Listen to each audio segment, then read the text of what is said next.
are doing it again. Wendy is coming live this time. So thank you for showing up. I'm really excited. We've got a couple announcements. The new retreat that I'm going to be doing in February. Stay tuned. I'll talk about that a little bit.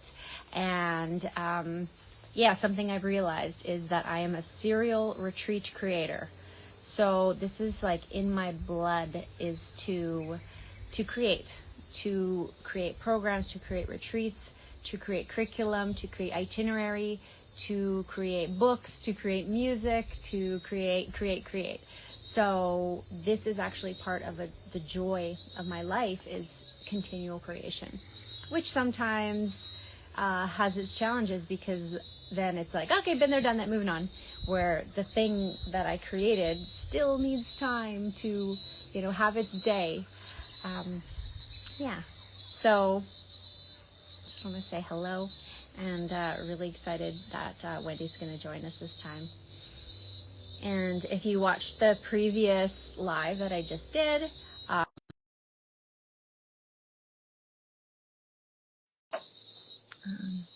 watching, and yeah. Hey, Wendy! Yay! Hello. Hi. Hello. Can you hear How me are you? all right like this? Yes, Okay, good. that's fine. We show up as we are, Yes. I think that's very important. This is how I am. Yeah, we can't, especially as mothers, right? Especially as mothers. Oh, I got a little, yeah, like I got to brush my hair here or Oh, me something. too. But yeah. It's so dry here now. Mm-hmm. We're in the Netherlands. It's supposed to rain every day. But, I think about 2 weeks of dry and then just like a little bit of rain and then now dry. And it's so dry. My hands are Oh, cracking. My wow. hair's. I keep drinking, but, what is she drinking with me so much? Like, okay, we need to drink more. Like, all the plants are dry. Like, didn't I water them 2 days ago? That's not normal. Yeah, I resonate. I mean, if you can hear where I'm at, the cicadas are like hyperactive at the moment, and we're right at the cusp of the rainy season. So it's actually rained twice already, like some big strong rains. But yeah, there's a big transition. Mm-hmm. I think, yeah. So it's not like snow. It's not like, spring where the snow is melting and it's warming up, but it goes from being like dry, as you said, for months and months, like we haven't had rain, and then all of a sudden it becomes rain every single day. So things change. The climate changes. My skin Interesting. changes. My hair changes. My closet changes because stuff gets moldy Oh, in my man. closet. Yeah. So it's a thing. So what do you do to prevent the moldy? I just pack away most of my clothes until the dry season. Just have like more airflow between, so not packing them tight. Um, yeah, just like choose some really nice pieces that I'll wear, and yeah, just like let them have breathing room. And luckily, like there's a lot of wind where I am, Yeah. and in my house too. So my house actually, there's like this big. It's very windy on the inside of the I house. I like So the yeah, the frames. yeah, yeah. Stuff gets. There's airflow there, so that's good. And our environment matters. Like if we're gonna talk about like healing the mother, and the previous live I did, I just talked about that and kind of like tried to bring it, but I really want to hear your perspective. But just segueing what we were just talking about, the environment matters, right? The environment that we're in changes how we show up, how things happen, right? So Yeah. it's important, right? It's important to be in alignment with our environment, or to work with the existing, like as it Yes. is. Mm-hmm. You're right on to that. Like when yeah, so when you're becoming a mother or you are already a mother for some time, then it's important to take care of your children. But everybody knows if you don't take care of yourself, then it's more difficult to take care of someone else. So that said, I got these two kids here going on. Like one just came from school, apparently wants something. But earlier, I wanted to like do something with her, with the little one. And strangely enough, I wanted to eat, but it was just impossible because every time I start to eat, she wants to eat. So I eat with her. She makes a gigantic mess the whole time. I clean up the mess. I still didn't eat. So I sit down to eat. Like she starts to make a mess in the garden. Like, okay, well now I'm getting all shaky. Now I really need to eat. Like, oh, it's end of the afternoon. I'm really ready for something else than 3 slices of watermelon, you know. So yeah, our bodies thrive in a amazing environment. Nee, ik ben aan het live aan het zijn. Mag ik even dadelijk even naar het vuur lopen? Ja, als jullie maar meenemen, nee, dat is best. Nee, dat kan. Yeah, we understand. Like, I'm a mother. I understand, you know, so don't even worry about it. Like, we know every single woman and mother out there understands that children are like this, you know, like even if you're like, I'm working, you know, like if it needs You know, out, I you told come. you this 5 minutes ago. Yeah, but I want to go walk the dog. Go walk the dog. Like, don't bother me. Don't worry, we get But the it. We sun all is get it. picking up, so I'm gonna take this off because it's warm. Okay. So And all moms out there, give thumbs up. We know, we get it. Yeah. So that's the thing, is like we're showing up anyways, and I really want to put that invitation out there to people who think they can't because their environment isn't quite correct, or they can't because their children are there with them. You can. It just might not look like you want it to look, right? yes, it's And just then a little some, different. yeah, yeah. But at the same time, we recognize that this is how it goes, right? This is how it goes. So we just have to do how we do, basically, and we do with what we've been given. On that said, it does really help, and especially during this pregnancy and birth, postpartum periods, that is the part where the women are most vulnerable. And this is where actually, well, us women can support each other, even though maybe your husband or your partner or your midwife is not, you know, your grandmother, like the wise woman with all the experience. But like this period, you can surround yourself with a women's circle, or go out to do a pregnancy course. Like I have some friends here, and one was also pregnant, and we had our babies 2 weeks apart. It was so beautiful. And our other two friends, like I haven't seen them for years because I lived in another country. I just saw them like once a year. And they held a women's circle for us two pregnant ladies. And this gave the space to share what we're going through, like go really deep in what you're feeling, what's going on, what struggles you have, and not in a way to whine, but really to have that room for yourself where you feel nurtured, so that you can also nurture the baby, inside of you. And after birthing as well, it's really beautiful to take your babies there again. Maybe one is like just born and the other one's already 3. But when you sit together and you let the kids in that environment flow, you just make sure that everything is safe, and you hold that space for each other. You say, now is this the time, even though one is crying, one needs breastfeeding, the other one needs toilet break. You just go with this flow, and it's so different than, oh, we're having a meeting with these 4 women, and we have to make sure the kids are okay, and they are over there, and every little thing that the kids does, like, okay, I'm sorry. No, it's not like that. Then the energy is not the feminine energy that we want there, the womb that we want for each other. And if we just let it flow, then the connection between all the people that are there is just enhanced, and it supports all this energy. Oh wait, show. So this one is an awesome brother. Oh, He wants to go walk, and I said yes, but you have to take the baby with. oh, amazing. Thank you for your help. Thank you. I get it.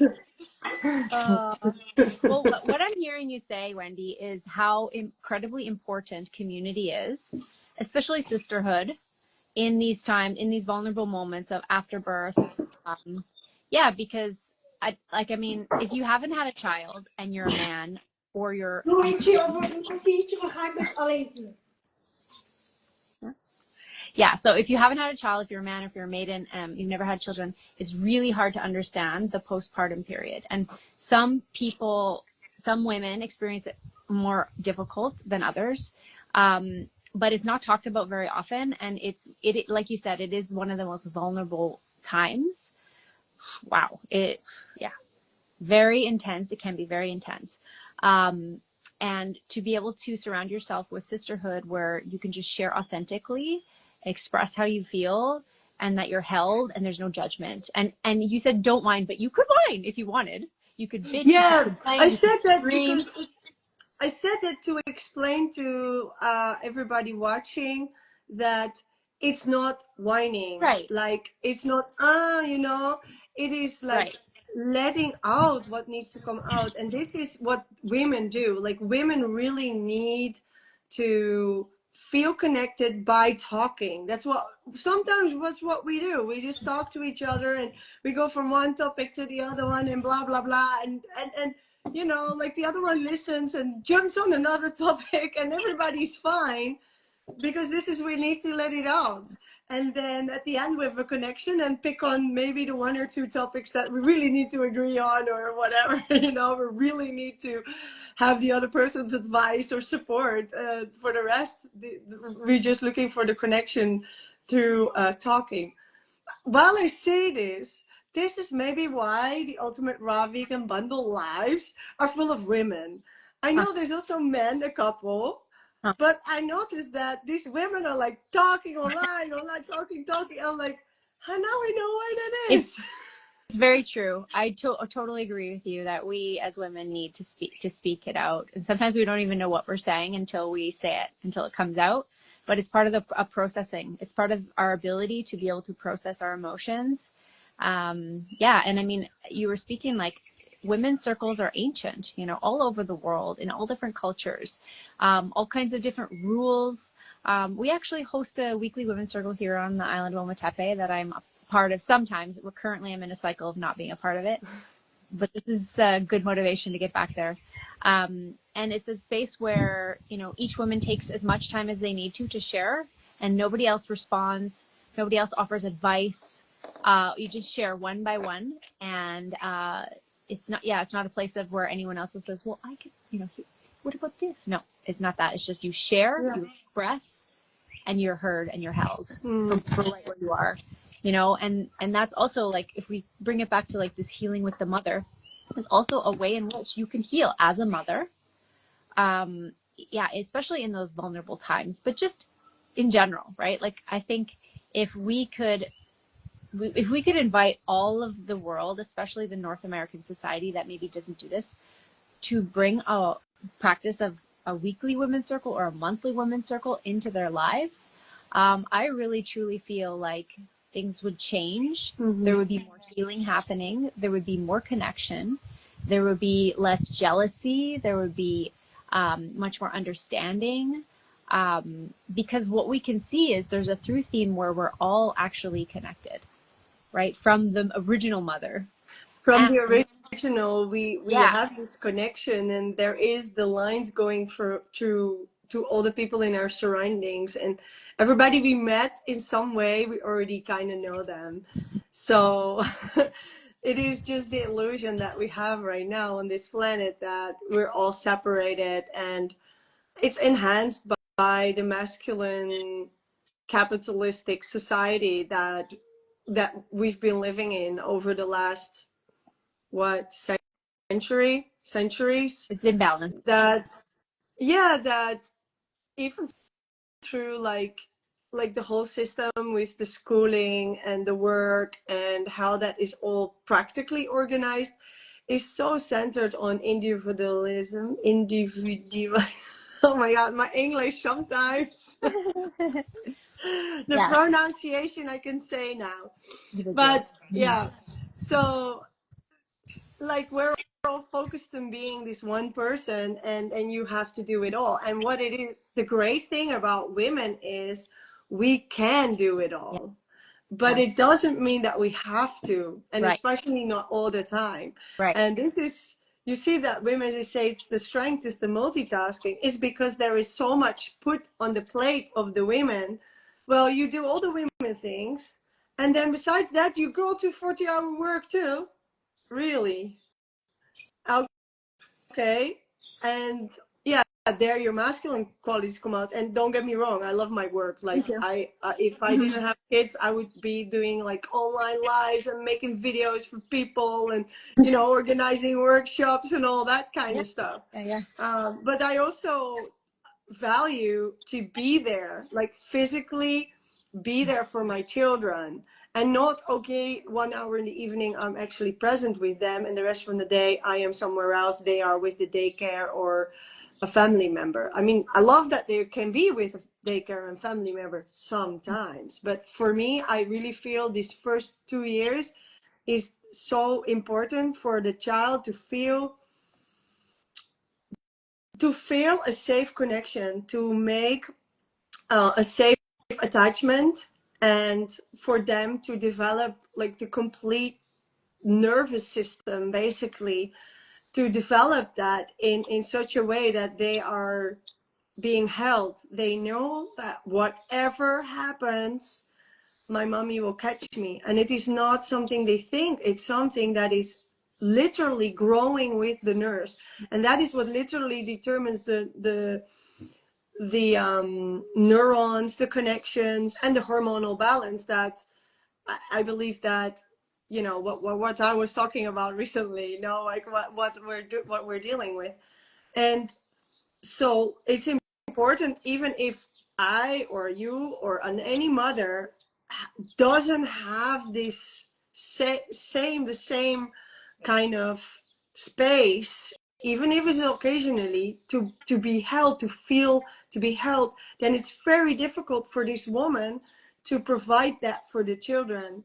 Yeah. For Because then your nervous system is out of balance, you're in stress, or you have minor stresses throughout the day, and then it's more difficult for you to show up in a way that your child can build a safe attachment. yeah. So yeah, so this is really what I'm thinking about when we're talking about honoring the mother and taking care of the mother. Yes. And I think the better society, men and women, take care of mothers to be, and mothers that say the first 7 years or something like that, the better our society is able to feel that they're living, feel that they are safe, feel connected, be in touch with who they really are, connect to their soul, express themselves, like anything you need to thrive. And because if we all together hold that space for that little group that's going through that short period of time that is so important, all the children become adults. We all become the men and women that take care of the society, and Yeah. this phase will pass. Yeah. Yeah. So I that's love that. I feel like I owe my mom a lot of gratitude. I mean, she knows, but when you say that, like my mom was there for me. She was there for me, and I will say that if that's all true, the first years are so important for you to feel safe, for you to feel protected, for you to feel, yeah, like nothing in this world can harm you because you are protected divinely by your mother and the mother. That gets ingrained into your body, and I feel safe in this world. I feel grateful. I've had some deep trauma in the recent years, the last 3 years. As you know, my daughter nearly drowned. But before that, I will say that despite all the little small things that have happened to me in my life, my parents were incredible parents to me in those moments, and it's translated into who I am as an adult. mm-hmm. It has allowed me to feel safe in the world, to feel confident in my own self and my own abilities. In 4 days, I'm going to Portugal to hike the Camino de Santiago by myself. But But again, it's because I have the confidence that I could do something like that alone. Oh, too bad. I would want to come with you. Yeah, but like for me, reflecting like as a female solo traveler, do I want to, yeah, I feel confident, I feel strong as the adult I've become because how I was mothered and fathered, shout Yeah, um you're no, so and lucky to have that. Not many people have that. well, that's the thing. Nowadays, there's Yeah, not a lot of this now is going on about trauma, and it's not, oh, something heavy happened, like I got hit by a car. It is the embedding in the nervous system, what I just talked about, especially if we're young. I think when the first 2 years, when they are embedded safe, even if something happens when you're 3 or something happens when you're 30 or 40, it's way easier to come back up. And the younger you start, the better like the integration is.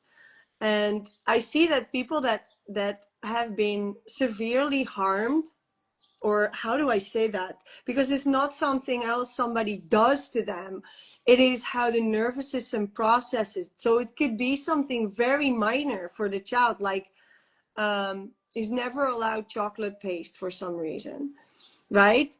And because the parents always take it or something, that moment that it keeps, like they keep pounding on that, even though the rest is safe, it still can create a trauma in this person. yeah, Like the nervous system can say, you see, I can never have what my parents have, and that can become a belief yes, that is subconscious. But the nerves, like yes. they keep it, your aura keeps this belief even if you don't know it, and you keep wondering why you have struggles with chocolate or with chocolate All paste right, yeah, yeah, or something yeah. Well, like that, yeah, and also, because it's the nervous system is in charge. Yeah. yeah, no, exactly. And so, like for example, this accident that happened, not really. I'll talk about in Indy's case. She near drowned. It was a harrowing experience. 20 days, like very intense, very on the edge, like total drama. And she has bounced back like it never happened, like to the point where she is so good in the water. She's a mermaid. She can like swim underwater like a mermaid. She holds her breath. She swims. She's 5 years old. She's so confident in the water. She jumps off of these high, super high, like poof into the water. You know, who she is as a person. Like she's this solid person who feels so confident. And I can tell you, guaranteed, that that's because we were there. I was there by her side, by her bed, 24 hours a day for that entire experience, singing to her, being with her, holding my nervous system in a place of calm to show her that even though we're in this hospital bed and even though you're getting poked and I'm here, Mm-hmm. you know, and I was able to breastfeed her, which the doctor said was a piece of the puzzle that saved her life. Absolutely. Because of the calm, because of the co-regulation, because of the nervous system connection with her mother in that deep sacred place. So Mm-hmm. she was attached to things and I was still able to breastfeed. And so, yeah, like that connection to the mother, seriously, like, yeah, it was the puzzle piece that was part of the saving of her life. If I wasn't able to breastfeed her during that period, there would have been a disconnection, and there would have been, if I wasn't allowed in the hospital room, can you only imagine? Oh, that would I be so slept, much I worse. slept on the Mm-hmm. floor. I slept Mm-hmm. on the floor of the hospital. Whoa, I but slept in you're the chair. such an amazing mother. I Like, was and the young. fact that you could actually, like, that you could keep it together, that is There were amazing. And then, moments where I lost my shit, I'll just tell you, but I left. but that is so, like, for her, so most likely she didn't get a trauma, because if the trauma is in the body, it's not the fact that something severe happened. And I feel your it's story not just trauma. now, I am. like, I hope you can download this video and cut that little story out and repost it separately, because I think that shows how important it is that the role of the mother, and how beautiful you handle that, and to I hear didn't always the, handle it beautiful. It was like a long process, and I did lose my shit a few times for sure. Um, yeah, it was a story. We had to transfer hospitals because they were neglecting her severely, and she was going downhill, and she was going to die. So I had to carry her in my arms and take a taxi while she was barely alive. It was super fucked up, but on behalf I'm the one.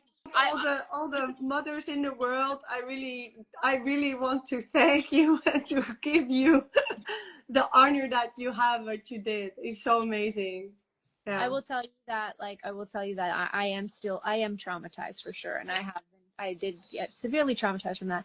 Not just the accident, but the aftermath of what happened, kind of the fallout between her father and I. So, like I still, and it's funny that you say it's in the nervous system because like logically everything's fine and I'm totally over it, but like it still lives in my body, like slightly, and I'm working on it always. I'm employing all my tools that I tell my students. I'm eating super healthy, I'm doing breath work, I'm meditating, I'm running, I'm sleeping lots. Like I am doing the things Mm-hmm. that other people to do because I believe in them so dearly that I know that they will help me.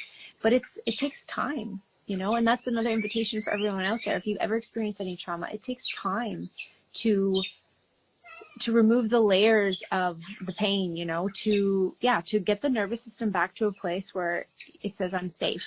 And then there's also the triggers, right? Like I experienced just recently where something came at me and like my entire nervous system was triggered right back to that spot, right back there. I'm like, wow, I am not healed. Like Yeah. I still have this going on in my system. I still have this going on in my body. When like I don't know, like all the blood rushes like to the head and like my body feels light and my heart starts pounding and my hands start shaking. Like this physical trigger happened in my body before my brain could register it. Yeah, it's so intertwined. Like it's complete. Like it's on all levels of your existence that it is in the body. Something. Well, it is a trauma basically. It is in the body. So one little thing can set it up. But the more you do the practices that that you do, and why you became such a great teacher, and even will become a better teacher, those will, you rewire your brain over and over until the other path is saying, okay, I'm okay now, and now it doesn't trigger me anymore. Yeah. But I understand where you're coming from in this case. If I can tell back on the birth of Elena, I during my labor, so the contractions, one of these obstetricians came. I didn't know her because I was in a group practice, and yeah, wasn't expecting her to come because she's not part of the location where I am, so I don't know her. And the things she said to me during labor were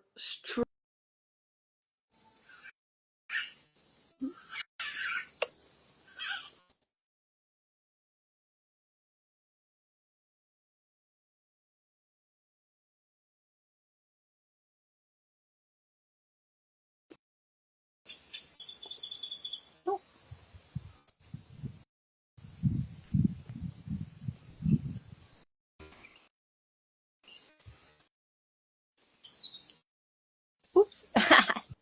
Did it kick me out? I don't know what happened there. Okay, we're here. Nothing. I was just Sorry. fine. So sorry. What did she say to you? Well, she said a whole bunch of horrible things. Basically she was going, you're not breathing right. No, you are making sound. Like, stop making sound. You're wasting energy. Listen to me. Do this. While you're in the bath, I want to go. I'm going to the bath. You go to the toilet. I'm like, I have my bucket. I don't want to go to the toilet. Yeah, well, you come out and we can see how you're doing. I'm like, oh, okay. I come out. Like, what do you want? Like, I'm in this stage, like, stop asking all these bullshit questions, like, shut up. But I'm not able to talk because I'm like breathing. Like, I'm busy breathing here, like, shut up. Yeah, interesting. Thanks. I And wonder she if she's said a whole mother. bunch of more of these things. But so in the end, she was like, "You're 3 centimeters. You're exaggerating." That's what she said. "I don't believe you're that far yet. You still have 8 hours to go. I'll go home and I'll see you later." You know what I thought? Bye. So I was very relieved that she left, but I also afterwards was in horror. 8 more hours. I was already like 27 hours awake. I was so tired. And I was trying to tell her, like, look, something's weird. Like, I keep falling asleep between these contractions. Now, if she was a good midwife, she would have read the book, which I did after, where it says, right before the pushing contractions come, the woman may experience falling asleep. This is the nervous system shutting down and preparing for the adrenaline to come for the pushing contractions. I read it in the book. Like afterwards, I was like reading the rest of my book. And I was like, what? She should have known this, right? But anyway, baby came out. I did all alone with her father there. It was super awesome. I was like, yeah, I did this part alone. But that 1 hour, I believed her. And what she said went like, it was like I was in meditation and it went straight, like straight to the core. You're very vulnerable at that moment. Yes, you're very open, literally, because the baby has to come out. And I want to talk about this because these open moments we can normally reach through meditation, but a woman has to go there in order to give birth. And this is how the nervous system like picks it up, because in the days after, every time I woke up, especially at night, to feed her, my baby, I was like half dreaming and I would hear her still. I would hear those words and they would repeat in my head before I was really awake. And in my head, I would like give other replies. So I was trying to redo the conversation. Like this was just horrible. And I'm like, shit, this not good. And it went on for almost 2 weeks. And I called them and I said, look, I need something because this is not good. Like I'm going here in depression because of these words come back to me every time I feel a little bit tired, and over and over and over. So this is what they call post-traumatic stress syndrome or something, right? And luckily I read my book on homeopathy. I forgot, unfortunately, now what I read back then, but I remembered. And I was like, oh, there was this homeopathy thing that really connected to me, because I got some advice about homeopathy that could help me. And I was like, no, that's not it. And then I hang up the phone and I was like, oh, this one. And I made, because I made a list for myself on type of person, and there was one that I thought, that one, and I took that one and I was like, okay, because I was already on arnica and chamomile and didn't do nothing for that. So I took this other one. I don't know exactly what it's for, but it doesn't say trauma healing or something. And I just took it and I went to sleep, and then in the morning next day I was like, hey, I think it worked. I feel so calm. And then it didn't come back anymore. I was like, oh my god, it just went away. Wow. Well, it's because you were probably doing all the work too, like building up to that moment of being able to release that story from your, like release that story. Yeah, That I, the like culmination. when I'm awake consciously, it wasn't bothering me like that much. Like I was like, yeah, I'm happy that she left and the baby was with us. I couldn't have think about that she was there. She would have ruined the whole birth. And I heard stories from other women how their birth was horrible and care persons were horrible. And I was like, yeah, but don't you talk with them up front, like what you want and things like that? And I did. I gave them my plan from the first moment I met them. I sent it in the email 3 times. I gave it on paper. She never read the thing. So Quite disrespectful. This is like one of the so most important now of your life. I'm like, okay, it happened to me. Shit. Yeah. But luckily the same as you. I know the tools, so, and I know that what I can do about it. And yeah, but it did hit me, and I was very low. Like I had a lot of mood swings, and when that took quite some time for me to get out of my system. And yeah, a lot of it is also just being tired and breastfeeding hormones. But I was way more sensitive this period of postpartum than the first time. Like not having a home, not knowing where you're going to go, where you're going to live.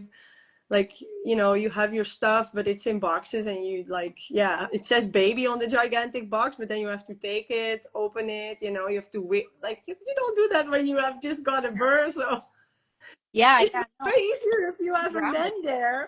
Yeah, the nest, right? Want a nest. But this brings us back to like taking care of the mother and how it's so important. It's like especially in that postpartum period of like taking care of the mother is so essential because, you are the one, we are the ones, it is the one that is birthing life into existence, so we must take care of the mother in her most vulnerable time. And I remember this quote a friend said to me that actually was the first time I met her. She's a dear friend of mine. She said that, the plants, they grow tender tips. All plants grow from the most tender tips. So it's like we grow in our most vulnerable moments. This is when we grow. So then this is when we need to be tended the most, cared for the most, because this is where growth happens. So, if we can look at our own personal experiences, but then also zoom out and see like the collective experience, is caring for people in the vulnerable moments so that they feel held, so that they feel safe in their body. Nervous system, the song that's on Instagram and like, the anxiety song. It's like, why is it so popular? Because everybody freaking resonates with it. Because Yeah, anxiety is like this, over present, feeling that society in general is experiencing. And that should not be the it's case, right? We're actually, like normal. and It's yeah, normal. normal. And what is anxiety but a total nervous system dysregulation, right? So we're trying to uh, heal our nervous systems so that we can feel safe, so that we can provide, and of course, as mentioned, I mentioned in the other live, like the father and the masculine and this other side of the coin is also extremely important. So I don't, I definitely do honor both sides. We're just talking now about the mother, Yeah, especially because we and are we could talk about the masculine energy for a whole hour too. right, exactly, yeah, and we can invite some men on here and chat, but yeah, I think Yeah, like back to the bundle, if people, people get the raw vegan bundle, the ultimate raw vegan bundle, they'll see your book in there, um, the healing frequencies for harmony. What's the title of it? that's a beautiful frequency, but that's just one of my Feminine slogans. It's not harmony. the yeah, feminine harmony. Yeah. Yeah, feminine harmony. But this is what I speak about in the book, and very practical, very practical. I do share my personal story, but I kept it short because I do also want to give the tools, what kind of foods can you look at, what kind of herbs can you incorporate more, what kind of homeopathy can help you for what. And they're all safe methods. There are some that are a little bit more, on the edge of you need a professional to look at, but I say that in the book as well. And there are references to those that refer to PubMed, where the scientific research is, so that you could like, yeah, so like you look that up, and we won't have somebody experimenting taking all homeopathy at the same time, because you don't want to do Right. that.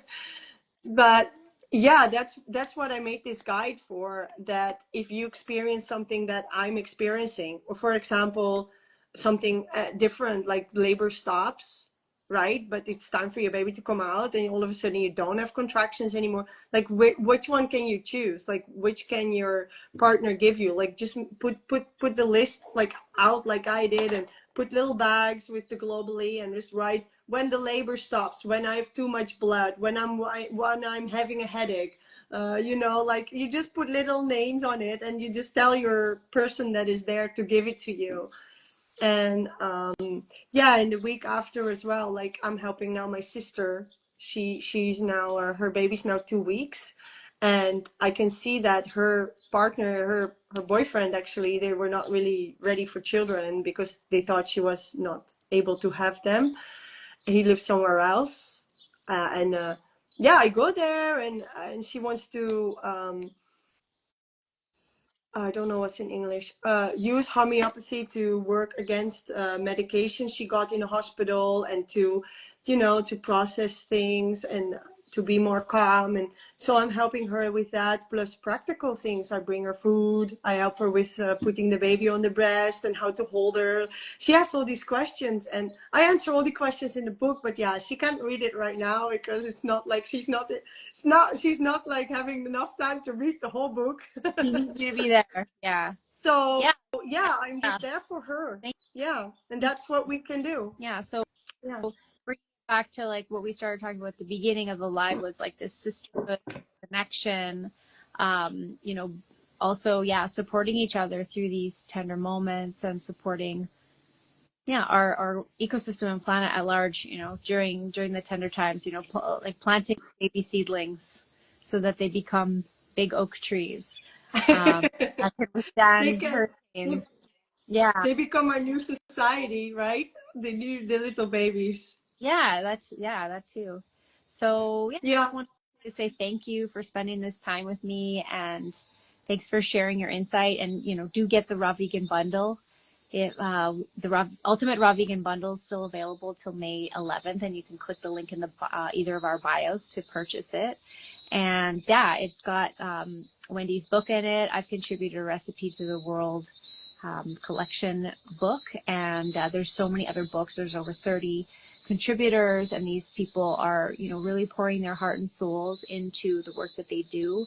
So you're supporting all of us by contributing, and yeah, it's a beautiful little collective that we have. And I'm really, even though I couldn't contribute a book this year, I just didn't have it in me to like create something brand new. But I do feel so honored to still have contributed one recipe, and then next year I'll work on putting something in there that really stands out.